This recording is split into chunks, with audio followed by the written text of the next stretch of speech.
We Told You So, episode 25. This one's going to be a little bit shorter because it's only about one thing. So remember all those people before the election who said that voting for third-party losers like Jill Stein and RFK Jr., Cornel West, wasn't really going to affect the election anyway. They just wanted to vote their conscience by allowing us to fall to an authoritarian dictatorship and further doom the Middle East. They said they had a plan in there somewhere. Let's look at the vote totals, shall we? Hopefully you can read this, because this is as big as I can make it to actually get it on the screen. But if you look up here, Donald Trump only won the election by about 2.5 million votes. Now, our biggest problem is that a lot of people didn't show up to vote. And if people had shown up to vote, Kamala Harris would have won. Because as the old saying goes, when people don't vote, Republicans win. That's what this proved again. But let's take out everybody who decided not to vote, which was millions of people. And let's just go with everybody who voted third party. 774,000 people voted for Jill Stein.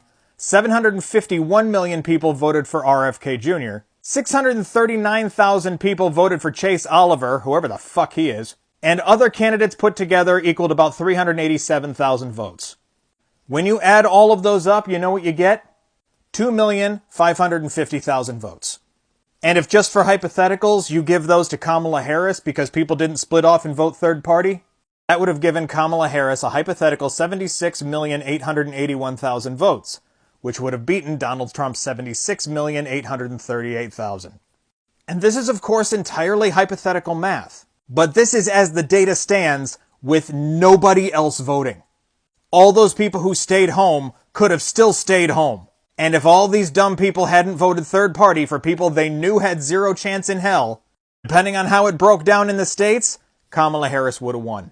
Once again, as we said many times before the election, voting third party throws your vote in the fucking trash.